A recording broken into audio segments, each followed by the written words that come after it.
Opinión. Contiene elementos de lenguaje, salud, sexo y violencia que solo pueden ser escuchados por niñas, niños y adolescentes bajo la supervisión de sus madres, padres, representantes o responsables. Venezuela amanece con fuerza, Venezuela amanece en unidad, porque la fuerza es la unión. La fuerza es la unión, la fuerza es la unión, te digo.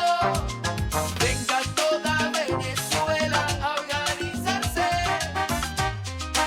La fuerza es la unión, la fuerza es la unión. Y a poner tu granito de arena, dale por Venezuela. Actívate, en la unión está la fuerza.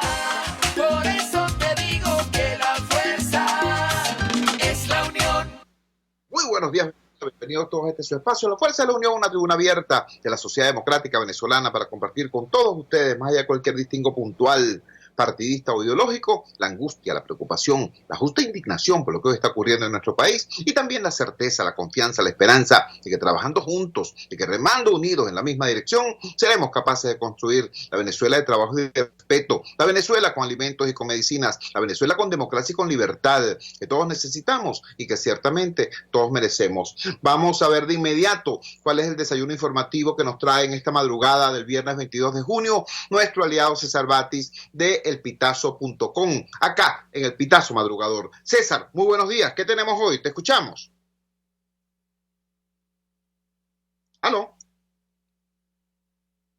Tenemos, al parecer, problemas en la conexión con César Batis, nuestro aliado de elpitazo.com. Como ustedes saben, El Pitazo es un emprendimiento periodístico surgido, por cierto, de alguna manera con el aliento y con el apoyo del IPIS, el Instituto de Prensa y Sociedad, una organización no gubernamental orientada hacia el desarrollo del periodismo de investigación y el derecho a la libertad de expresión en nuestro país. Por eso la alianza entre El Pitazo y La Fuerza es la Unión, procurando precisamente pues abrir boquetes a la censura y promover este tipo de iniciativas. ¿Tenemos a César en línea? No, lamentablemente se nos cayó la comunicación con... ¿Aló?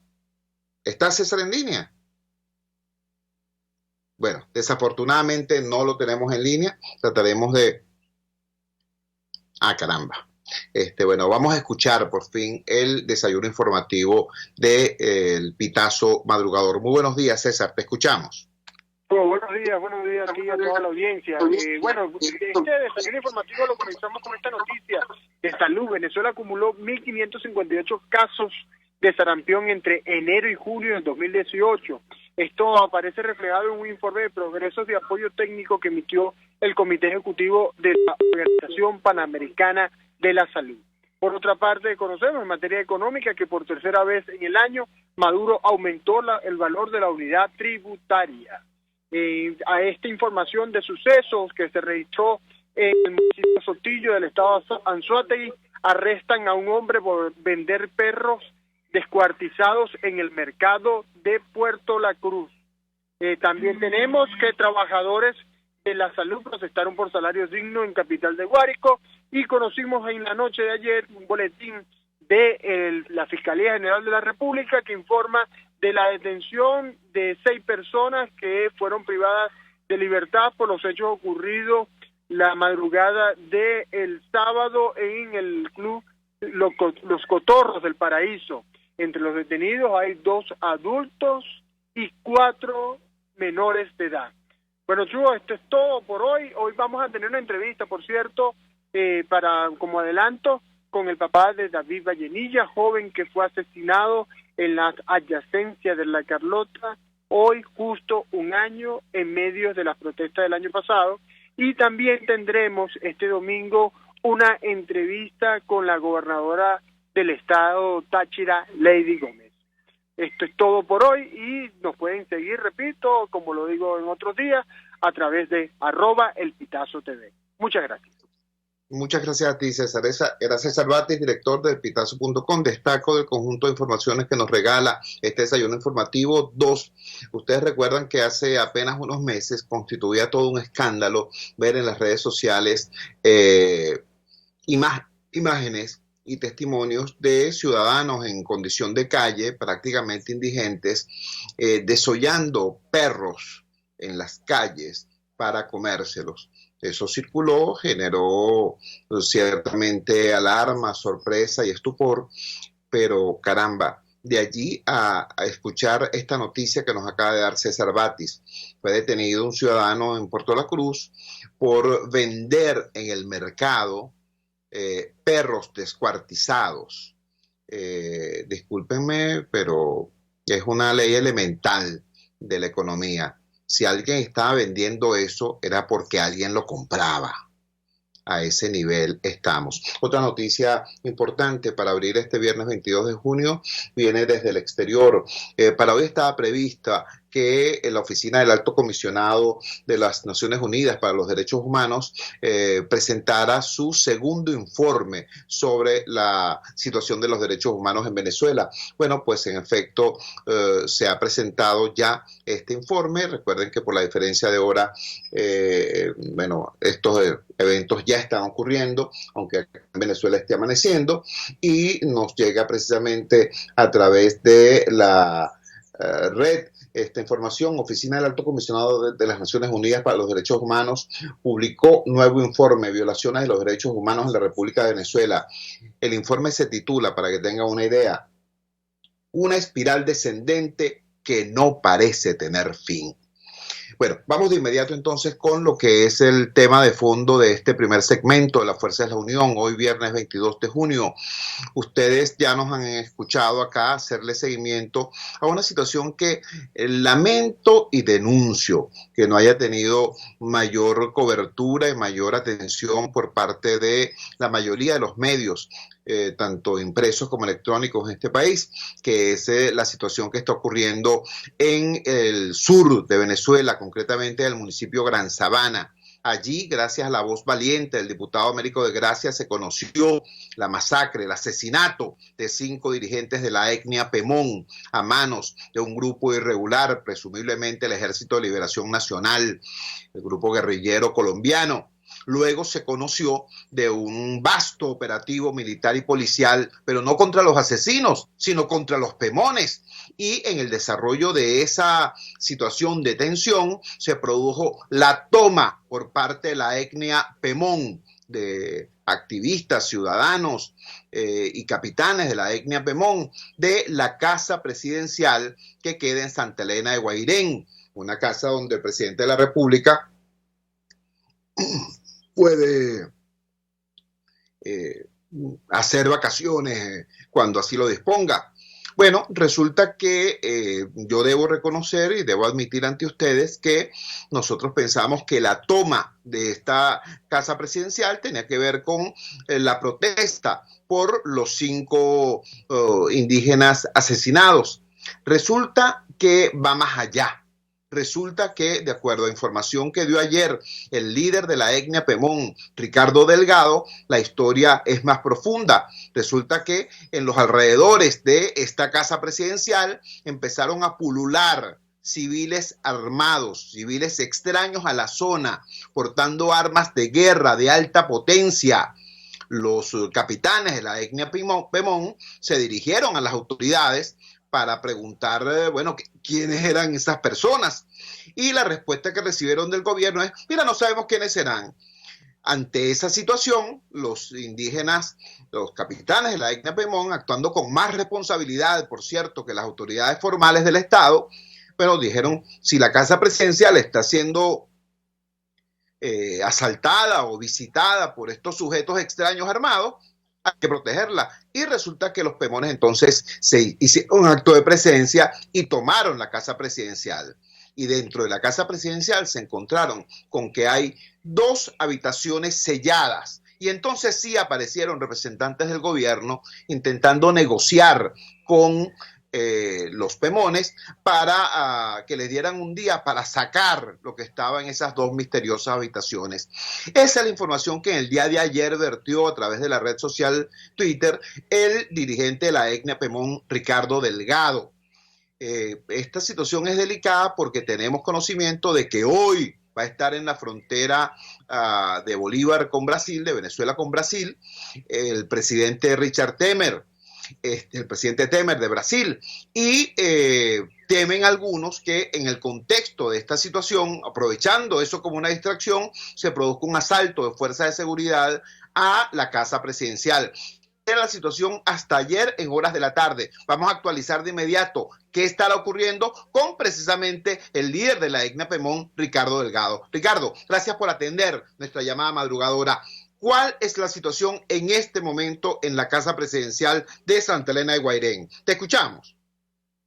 Aló, buenos días. Aló, buenos días. Te escuchamos, Ricardo. Muy buenos días. Sí, es que no escucho casi nada, pero espero que me estén escuchando. Buenos días, gracias, Chugo, por esta oportunidad bien, otra Ricardo. vez. ¿Sí me escuchan? Perfectamente, Ricardo. Bien. Ok. Bien, bueno, Chugo, gracias porque nos abre otra vez esta ventana, esta puerta para comunicarnos con el resto de Venezuela. Para muchos que no conocen dónde queda la Gran Sabana y Santa Elena de Guairén, eso es justamente la población fronteriza con Brasil. A 17 kilómetros de la frontera con Brasil está Santa Elena de Guairén, que es la capital del municipio de Gran Sabana, y ahí pues estamos nosotros también las comunidades indígenas Pemón. Bueno, exactamente así como tuvimos que informar ayer, para que todos tuvieran conocimiento, ante la indiferencia, o más bien ante la omisión de las autoridades militares, o quizá, no sé cómo llamarlo, tuvimos que tomar esas acciones y bueno, ahí están esos dos salones cubiertos que en algún momento vamos a convocar a los medios para que nos acompañen a descubrir qué es esto, qué es lo que hay allí. Y como decía yo mismo, ahí han habido muchos emisarios de parte de diferentes instancias para pedir, aunque sea un solo día, para desalojar eso y bueno, que nos quedemos con la casa presidencial. Hemos hablado con la inteligencia de la Policía Federal brasileña para ver qué seguimiento le han hecho. Recuerden que en este momento hay muchísima gente, precisamente por la visita que ocurrió ayer del presidente Temer, muchos agentes en la frontera, trabajando al otro lado de la frontera, verificando qué es lo que está pasando en Venezuela, porque ayer se inauguraron dos refugios de ACNUR, tanto en Boavista, que es la capital de Roraima, como allí en la Villa Pacaraima, que es la población fronteriza brasileña, para atender los venezolanos que diariamente llegan a pie, incluso llegan a pie para salir del régimen venezolano y refugiarse, pedir asilo allí en Brasil. Entonces, tenemos muchísima información que tenemos que certificar por parte de las autoridades brasileñas, quienes también hacen seguimiento a todos estos movimientos que se hacen por la frontera, parte de grupos irregulares aquí y se refugian en Venezuela. Eso es muy importante aclararlo, tú y todos los que nos escuchan en Venezuela. ¿Por qué está ocurriendo esto? Porque han querido acusar a Emilio González, que es nuestro hermano alcalde, capitán de la comunidad Parcupí, como que pertenece a una mafia del oro. Y con ese pretexto es que han querido incursionar en la Gran Sabana para seguir a nuestro hermano Emilio. Es decir, Chugo, como hemos dicho, nosotros toda la vida, la actividad minera en Bolívar ha sido la actividad principal de la minería, pues, la extracción del oro es una actividad normal, había sido normal hasta que llegó este régimen y lo criminalizó y más allá de esto se quiere monopolizarlo a través del uso de la fuerza. Y la fuerza anteriormente que usaba era la militar, pero ahorita va más allá. Quiere entonces criminalizarla a través del uso de fuerzas de grupos irregulares. Y eso de verdad, Chugo, no lo vamos a permitir. Nosotros tememos mucho y de hecho aprovecho también esto para solidarizarnos con lo que está pasando en Nicaragua, con nuestros hermanos indígenas en Monimpó, en Masaya, que se rebelaron contra ese régimen y lamentablemente no tienen el apoyo. Nosotros llamamos que estén muy pendientes de las acciones nuestras, porque nos quieren criminalizar y llevar a preso al alcalde Pemón Emilio y de luego decirle que estaba escondiéndose detrás del pueblo Pemón, siendo parte de la mafia. Todo esto lo resuelve el gobierno con la palabra mafia. Ayer preguntaba qué significa eso, mafia. De verdad que en Pemón no sabría cómo decir mafia. Pero ellos quieren criminalizar todo cuando son ellos quienes realizan la actividad y para ellos solamente realizarlo de manera monopólica, entonces quieren criminalizar a los demás. Esa es la situación que hubo, muy pendientes porque en cualquier momento vamos a hacer ese tipo de revelaciones cuando ya tengamos el pelo del burro en la mano. Muchísimas gracias, Ricardo. Era Ricardo Delgado, capitán de la etnia Pemón, dirigente de la etnia Pemón, allá en el municipio de Gran Sabana. Tenemos ahora en línea al diputado Américo de Gracia. Fue el diputado Américo de Gracia precisamente quien colocó el tema de lo que está pasando con la etnia Pemón allá en el municipio de Gran Sabana en el radar de la información a nivel nacional e internacional. Américo, lo que está diciendo Ricardo es extremadamente doloroso y preocupante. ¿Qué información tienes tú de lo que está ocurriendo en el contexto del Estado a propósito de esto? Te escuchamos. Muchas gracias, Chugo. Buenos días a toda Venezuela. Bueno, luego de escuchar a Ricardo Delgado, que es también líder indígena, fue alcalde del municipio Gran Sabana en alguna oportunidad y hoy es dirigente de Cumaracapay, que es una de las comunidades indígenas más notables de la región de la Gran Sabana.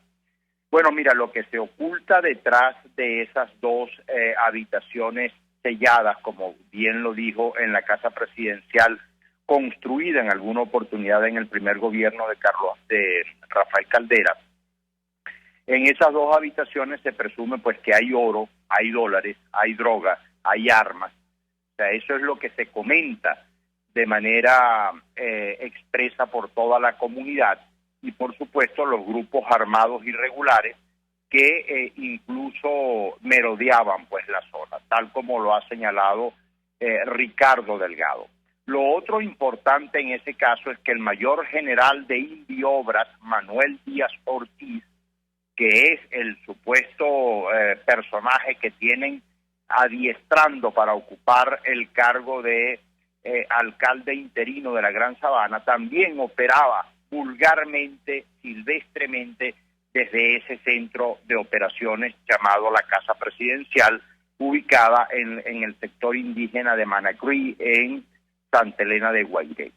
Obviamente que todo esto es extremadamente delicado, toda vez que lo que está ocurriendo en el estado Bolívar es grave en su contexto y no puedes desconectar una situación de la otra. La masacre que hubo en Chicanán, donde murió también el capitán de San Luis de Morichal en el municipio Sifonte, capitanes indígenas también pemones, tiene que ver pues lamentablemente con toda esta situación. A eso se le suma también la masacre ocurrida el fin de semana pasado en San Luis y tenemos el testimonio de los familiares de Rigoberto Navarro Lindo, padre de 3 niñas, que era el transportista que dirigía el camión 350 donde se trasladaban pues los mineros y que fueron prácticamente masacrados. Allí perdieron la vida 6 mujeres y 3 hombres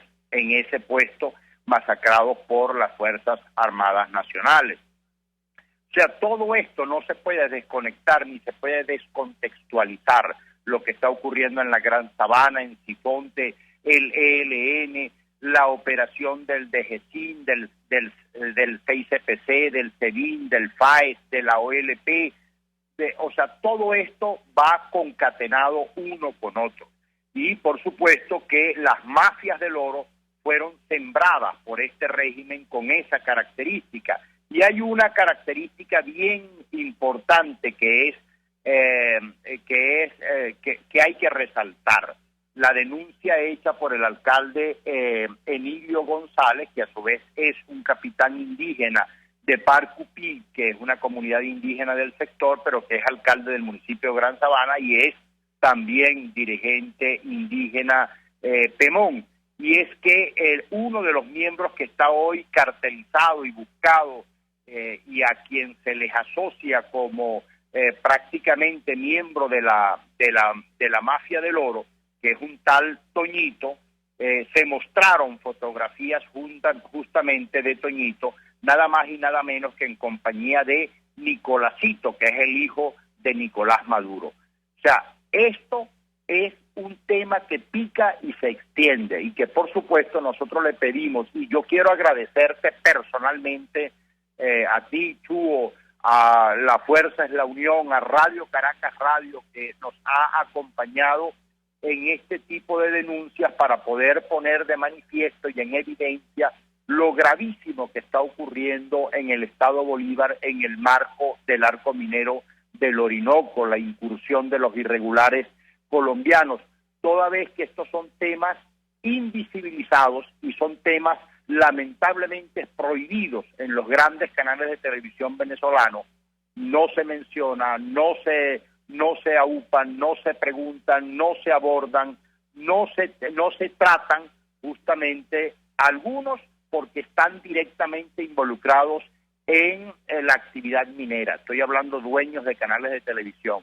Otros por miedo a la censura. Y por eso yo quiero valorar de manera resaltante el trabajo que estás haciendo tú, como La Fuerza es la Unión, y el trabajo que hacen muchísimas páginas web, como el caso del Pitazo, Caraota Digital, y muchísimos sobre la patilla, la BBC de Londres, que también ha tratado el tema, el diario El País, el New York Times, que han tratado el tema y que curiosamente algunos medios de comunicación venezolanos ocultan de manera exprofesa y de manera intencional. De modo que este es un tema que está prácticamente en pleno desarrollo. Hoy, con la presencia del presidente de Brasil, la inauguración de los campamentos de ACNUR a los que fuimos a visitar hace unos meses. Yo en este momento me encuentro en Guayana justamente atendiendo y reportando lo que fue la masacre de San Luis y hablando con los familiares de las víctimas, donde se perdieron algunas vidas, hablando también con los familiares de los dirigentes indígenas que fueron masacrados, pero por supuesto que esta es una tarea demasiado delicada, toda vez que nadie quiere dar sus nombres, nadie quiere exponerse ante la opinión pública, toda vez que corren peligro y pueden ser también objetos de represalias por parte de estos grupos irregulares e incluso habilitados por el gobierno nacional. El ELN no cayó en paracaídas al sur de Guayana, por el contrario, fueron habilitados por el régimen para tener mayor control de lo que son las áreas auríferas del coltán y del diamante en todos los municipios que forman parte del arco minero, que prácticamente son todos ellos, toda vez que el arco minero del Orinoco equivale a un territorio superior al de la República de Panamá. Esa es la situación en estos momentos, Chugo, y gracias de verdad por esta oportunidad. No, gracias a ti, Américo. Era el diputado Américo de Gracia, informando lo que, de acuerdo a su visión, es lo que está ocurriendo en el municipio de Gran Sabana y en toda la frontera sur del estado Bolívar. Termino entonces recordando el texto exacto de los mensajes que ayer colgó Ricardo Delgado en la red social Twitter. Dice: urgente, Casa Presidencial. Desde hace varias semanas se venía observando camionetas con personas civiles portando armas largas en los alrededores de la Casa Presidencial de Santa Elena de Guairén. Un segundo mensaje dice: ante esos hechos, líderes Pemón, Aretauca, acudimos al comisionado del gobernador mayor general Javier Pérez Ortiz para preguntarle sobre la proveniencia e identidad de esas personas armadas. Ante la pregunta, él afirmó desconocerlos. Ante esta respuesta del general Pérez Ortiz, se concluyó entonces que civiles portando armas largas pudieran pertenecer a grupos irregulares. Las comunidades deciden entonces tomar la Casa Presidencial y desalojar a esos malandros. El cuarto mensaje emitido sobre este tema por el líder de la etnia Pemón, Ricardo Delgado, dice lo siguiente: en la Casa Presidencial vimos que hay 2 habitaciones selladas. Diversos emisarios por parte del gobierno han sido enviados a presionar a los líderes Pemón para pedir un día para extraer lo que hay en estas salas. Y finalmente informa Ricardo Delgado Queremos que el mundo nos acompañe a descubrir qué es lo que hay en la Casa Presidencial de Santa Elena de Guairén, municipio de Gran Sabana, Estado Bolívar. Estaremos entonces muy alertas ante este llamado de la etnia, de este dirigente de la etnia Pemón, y también ante este planteamiento hecho por el diputado Américo de Gracia. Vamos a la siguiente pausa comercial y ya regresamos con muchísimo más de La Fuerza. La fuerza es la unión. Usted escucha Unidad, la fuerza es la unión, con Chuo Torrealba por RCR 750 AM. Puedes seguirnos en nuestras redes sociales. En Twitter, @RCR750, la radio que se ve. En RCR somos vanguardia. Toda la programación de tu RCR también la puedes seguir a través de la internet. Audio y video en tiempo real. Noticias y mucho más. No te pierdas ni un segundo de nuestra programación. No hay excusa ni cadena que valga para que dejes de escucharnos. Ingresa a rcr.tv, la radio que se ve.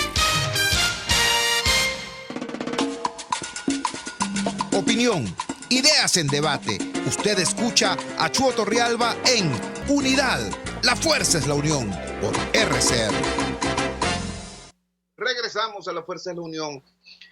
Quiero hacerles un comentario, una pregunta, y les juro que esto no es para banalizar, ni mucho menos el tema. Simplemente es para destacar ante la atención de ustedes los aspectos insólitos de esta situación que vive el pueblo venezolano. Fíjense, ustedes se imaginan lo que sería, por ejemplo, el que todas las enfermeras de Venezuela tuvieran un uniforme marrón, color tierra o negro para disimular el sucio. ¿Ustedes se imaginan eso? No, ¿verdad? Bueno, la reflexión es pertinente porque a nuestras enfermeras les acaban de subir el salario, 5 millones y tanto, el salario integral, bonos más sueldo, etcétera, etcétera. Y resulta que una bolsa de detergente para lavar el uniforme cuesta 6 millones. Y no te quiero hablar del blanqueador y no te quiero hablar de otras cosas. Parecen detalles, parecen tonterías, pero es que esos son los niveles de la situación absurda a los que esta hiperinflación inducida, sí, inducida por el gobierno, ha colocado al pueblo venezolano y dentro de este gran conjunto que es el pueblo venezolano a las profesionales de la enfermería. Hay una situación, yo quiero decirlo con toda claridad, está circulando un falso llamado a paro nacional para el próximo lunes con los logotipos de diversos gremios. Ese llamado es falso. Ese llamado forma parte pues, de los laboratorios de intoxicación que circulan en las redes. Pero sí hay una convocatoria que es verdadera, que es valedera, que tiene que ver con el gremio de la enfermería. Y tenemos en línea precisamente a Ana Rosario Contreras, presidenta del Colegio de Enfermeras del Distrito Capital. Ana, muchísimas gracias, amiga, por atender nuestra llamada madrugadora. ¿Cuál es la situación planteada para el próximo lunes en el gremio de salud, concretamente en el gremio de la enfermería? Te escuchamos. Muy buenos días, Chu. Efectivamente, tanto va el cántaro al agua hasta que se rompe. Los profesionales de la enfermería del Distrito Capital ya nos cansamos, Chu. Nos cansamos de vivir en pobreza extrema. Nos cansamos de hacer labor social, porque es lo que estamos haciendo las enfermeras en nuestros hospitales, labor social, porque los sueldos, como tú bien lo dijiste, ya no nos alcanza ni siquiera para tener en blanco nuestros uniformes, porque un detergente, y te quedaste corto, Chugo, un detergente, cuando lo sumamos, está por el orden de los 10 millones de bolívares, más el blanqueador, más los pasajes, más la comida, y la quincena pasada, la quincena que está transcurriendo, yo, enfermera con 32 años de servicio, igual que mis colegas, cobramos una quincena de 600,000 bolívares. Aspirábamos que el presidente de la República tuviera un atisbo de conexión con su pueblo y entendiera la grave situación que nos embarga, y anuncia un salario de 5.196.000 bolívares, que lo que generó fue una profunda decepción en las bases gremiales y la decisión firme de que no vamos a tolerar más esta situación. Y efectivamente para el día 25 de junio, el día lunes 25 de junio, hemos convocado un paro indefinido de los profesionales de enfermería del Distrito Capital, porque estamos cansadas de que el gobierno le dé prioridad a otros sectores, le dé prioridad a otros estamentos de trabajadores, y nosotros estamos siguiendo como los niñitos que no tenemos que comer. Entonces, el llamado es de que para el lunes 25 los servicios se van a detener en los hospitales, los servicios de enfermería, vamos a preservar las emergencias por razones de humanidad, por razones de vocación, por solidaridad con el pueblo, pero ya no podemos aguantar más.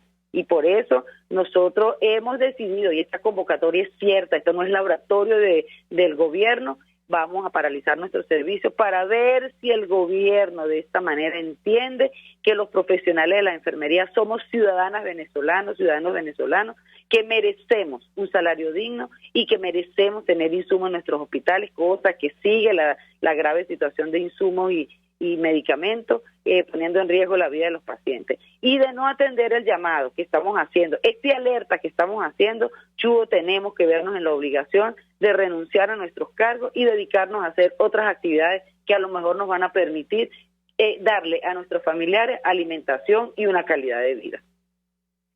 Estamos conversando con Ana Rosario Contreras, presidenta del Colegio de Enfermeras del Distrito Capital. Ana, un poco para que la gente entienda que este planteamiento de la renuncia masiva no es simplemente una amenaza o un bluff. Háblanos, por favor, de lo que ha sido el éxodo de personal de enfermería ante esta situación que estamos viviendo, ante este drama de profesionales que están, bueno, prácticamente dando su vida para que otros vivan, cobrando sueldos que no les dan ni para el pasaje, ni para lavar los uniformes. Bueno, hay un éxodo, hay mucha gente de ese gremio en concreto que se está yendo del país. Entonces, en ese contexto hay que ubicar este planteamiento de la renuncia masiva como último hecho o como última instancia de lucha, porque es algo que está ocurriendo ya, en realidad. Háblanos de eso, Ana, por favor. Sí, fíjate, en el año 2017 se presentó una diáspora muy importante dentro del sector de enfermería y que se ha agudizado a lo largo de los meses que llevamos del 2018. Y ayer, justamente, cuando el presidente antier hizo su anuncio, por supuesto hubo una manifestación de enfermeras de que nos vamos, esto no lo vamos a soportar más. Ya de hecho tenemos estados con graves situaciones de personal. El estado Táchira está en emergencia, sus dos hospitales más principales, como es el Hospital Central de San Cristóbal, el Hospital del Seguro Social, está en una situación de que hay cierre, el HU, la de Mérida está cierre, porque se han ido las enfermeras, y Caracas sigue el mismo paso. Aquí estamos recibiendo solicitudes de 20 enfermeras diarias que están requiriendo un documento para ejercer en el exterior. Pero además no solamente se están yendo del país, es que simplemente estamos cambiando de oficio. Tenemos enfermeras taxistas, tenemos enfermeras que están vendiendo tortas, tenemos enfermeras que están haciendo otra cosa, Chugo, y que lamentablemente muchas de nosotros, de sus sueldos de enfermera, hemos logrado criar nuestros muchachos, formar nuestros muchachos profesionalmente, tener nuestras casas, y hoy el sueldo de una enfermera es referencial.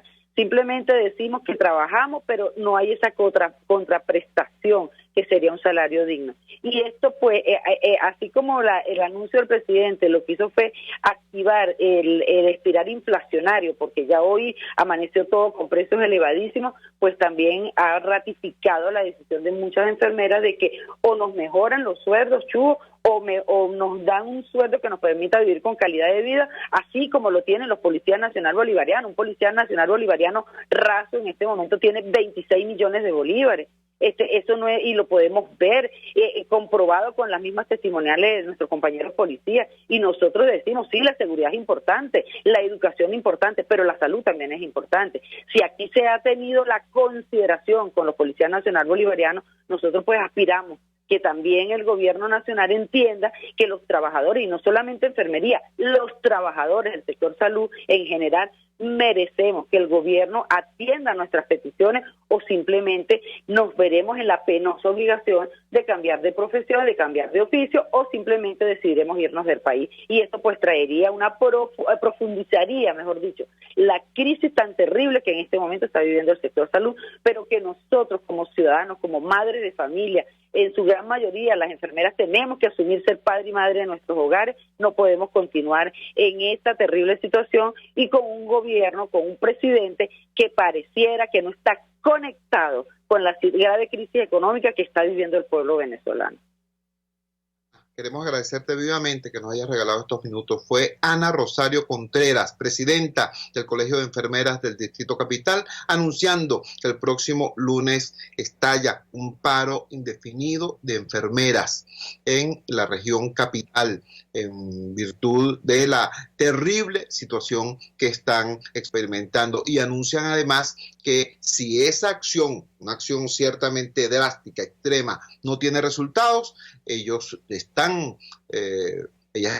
viendo la posibilidad de que la última instancia de lucha sea la renuncia masiva, porque sencillamente no tiene sentido para ellos, para ellas, el mantener esos empleos que lo único que le garantizan es hambre a las personas.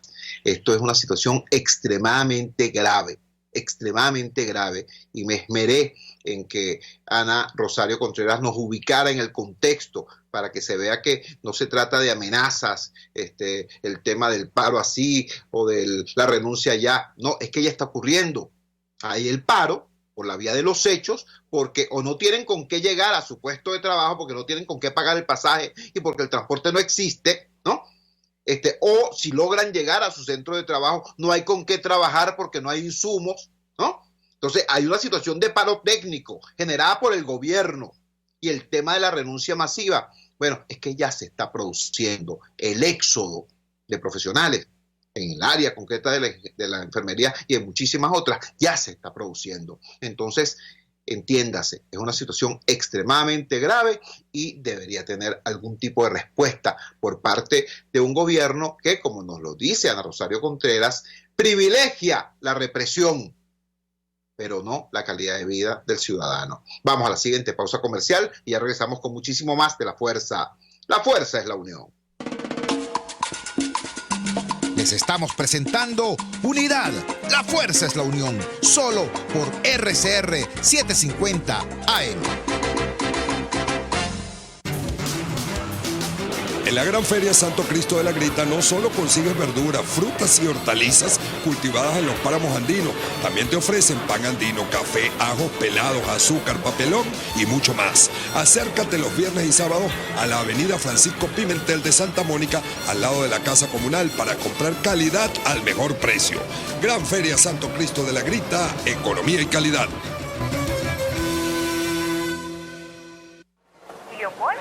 Y María Corina, yo estoy abajo. Cuidado, compadrito. ¿Hasta cuándo esto, Dios mío? En un mar de datos, cualquiera se ahoga. En un desierto informativo, algunos mueren de sed. En una nube de confusión, muchos terminan sofocados. En un país donde todos quieren saber más y mejor, La Cabilla está contigo. www.lacabilla.com. La Cabilla, una voz independiente, alta, clara y responsable. La Cabilla, opinión radical, información libre. RCR 750 AM, porque lo bueno une. Les estamos presentando Unidad. La fuerza es la unión. Solo por RCR 750 AM. Regresamos a La Fuerza es la Unión.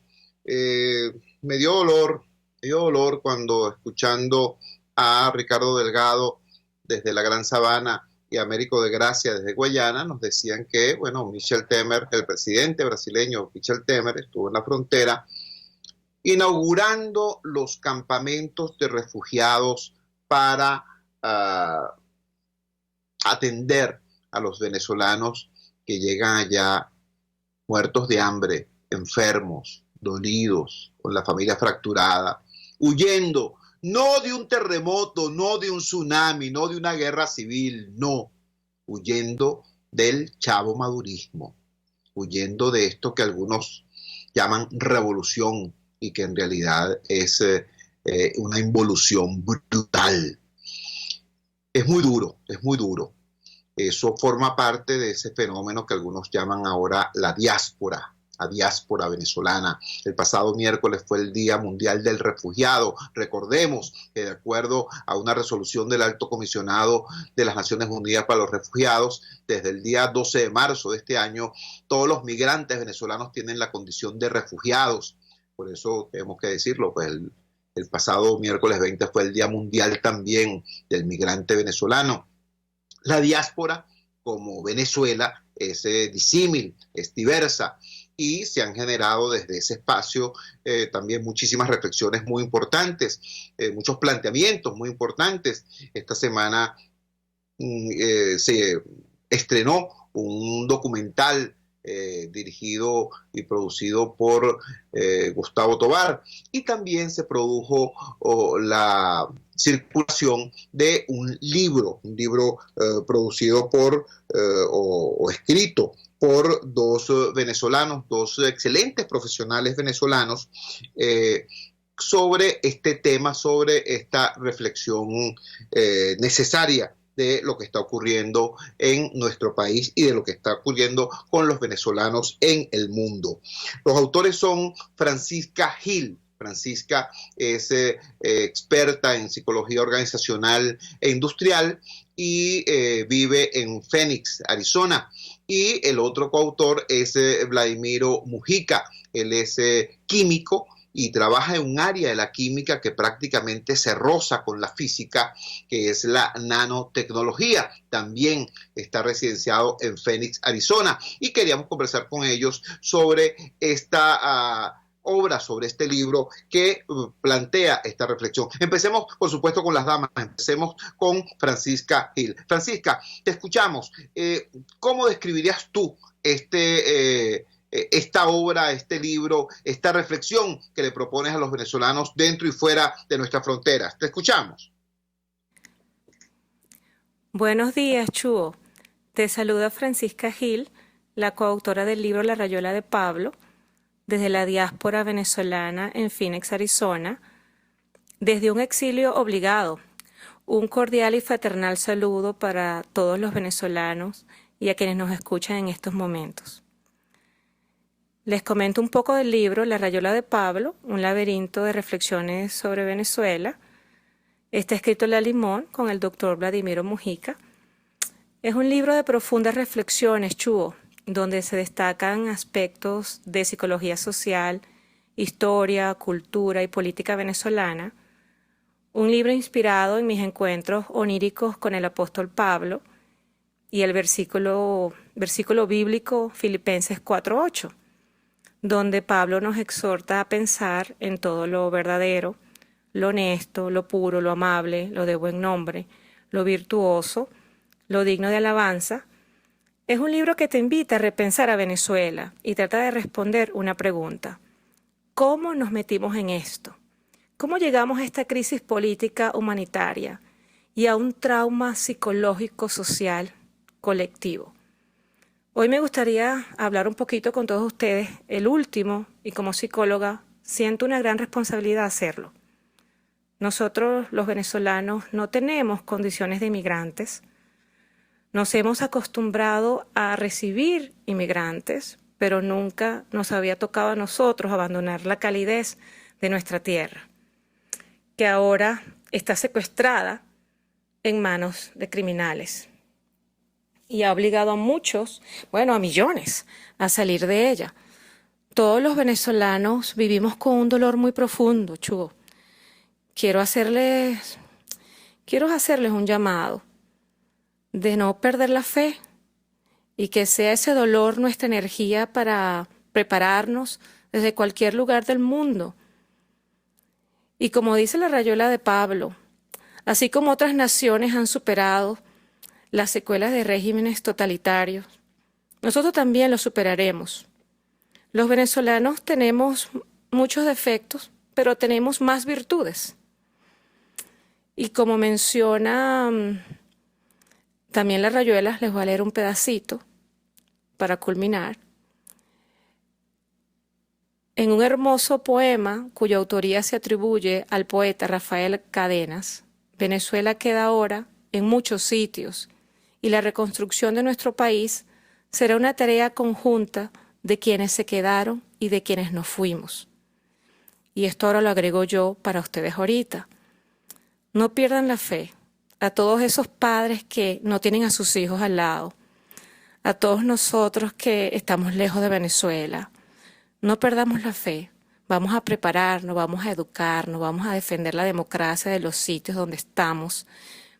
Y no nos olvidemos que todo pasa y que esto también pasará y que regresaremos a Venezuela.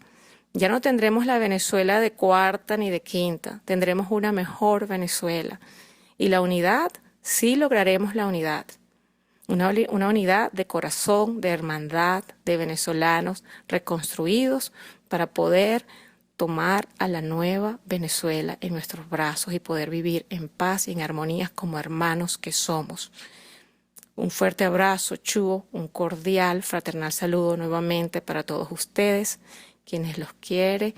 Y bueno, espero que les guste el libro, que lo compren, que reflexionen sobre él, que lo critiquen y que aprendan un poco de un humilde mensaje de esta servidora por acá, que está lejos, pero que nunca estará ausente y que siempre estará activa desde cualquier rincón del mundo donde me encuentre.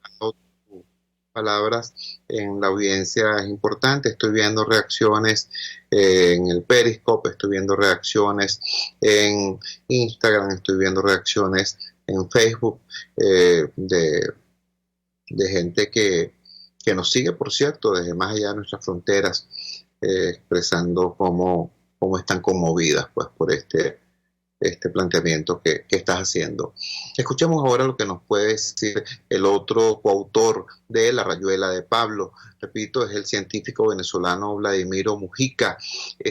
Vladimiro, él además de estudioso, de investigador, de científico, es un ciudadano comprometido. Hemos estado juntos en diversas luchas de la sociedad civil venezolana y me interesa preguntarte, Vladimiro, ¿cuál plantea el libro pudieran ser la salida o las salidas a esta situación dramática que confronta Venezuela? Porque es que llega un momento en que uno se preocupa porque mucha gente desde el ámbito democrático, desde el ámbito opositor, empieza a actuar y a hablar con la misma intolerancia y la misma violencia que durante mucho tiempo caracterizó el discurso chavista. Entonces, repito, ¿cuáles son las opciones que desde este libro visualizan para la crisis venezolana? Te escuchamos. Chuo, muchas gracias por la oportunidad que nos das de estar en tu programa, gracias a tu audiencia. Esta oportunidad para nosotros, la coautora de La Rayuela de Pablo, un laberinto de reflexiones sobre Venezuela, Francisca Gil, y para mí es extraordinaria porque esto es un libro que, aun cuando fue concebido y escrito en lo que se ha dado por llamar la diáspora venezolana, es un libro que está profundamente conectado con todo el quehacer de estos dificilísimos últimos 20 años o más en Venezuela. Y como lo menciona el mismo libro, a pesar de que se utilizan influencias y conceptos relacionados con la historia, la psicología social y la política y la sociología, el libro apunta a responder la pregunta que nos hacemos los venezolanos, o que se hacen muchos venezolanos, que es ¿cómo ocurrió esto? Y pretende dar claves sobre algunos temas que podrían parecer un tanto desconcertantes. Uno de ellos, a mi modo de ver, muy importante y que posiblemente tiene mucha conexión con nuestra propia experiencia, me refiero a la tuya y la mía, cuando estábamos juntos en la Coordinadora Democrática y en todas las cosas de la sociedad civil que hemos hecho juntos, que consiste en tratar de entender si es que acaso lo que se ha dado en llamar la mentalidad del chavismo, o sea, hasta qué punto el chavismo y sus conceptos no son una especie de lado oscuro de los venezolanos, y que por eso nos resulta tan difícil separarnos completamente y vemos cómo una parte nada despreciable del liderazgo de oposición, de la oposición en su conjunto, reproduce algunas de las conductas colectivas del chavismo.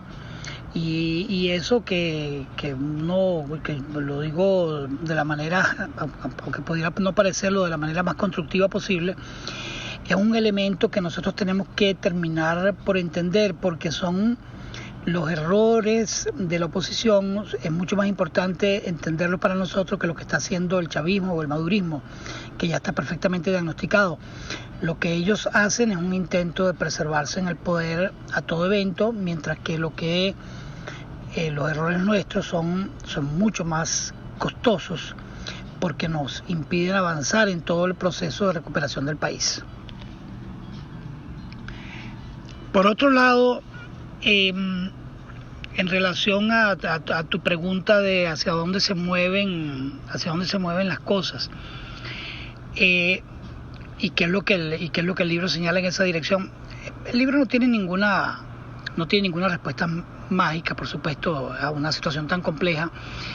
Pretende solamente llevarnos a hacernos las preguntas que son importantes en este momento y a establecer cuáles son los cambios que se tienen que producir dentro de nosotros mismos para que podamos apuntar a construir ese triángulo dorado de respuesta que incluye a la comunidad internacional, incluye el liderazgo opositor e incluye la movilización de masas, incluye que como parte de toda una respuesta constitucional de resistencia civil que tiene que estar indisolublemente conectada con cualquier participación en procesos electorales, si es que vamos a tener más procesos electorales en el futuro venidero en Venezuela.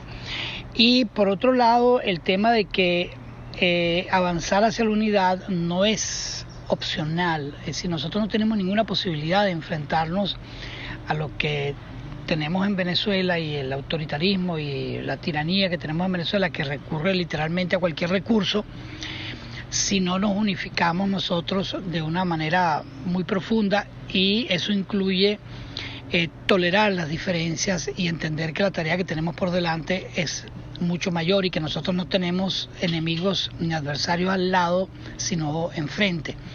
Y eso supone que no solamente nos respetemos y nos toleremos, sino que entendamos que todos somos necesarios.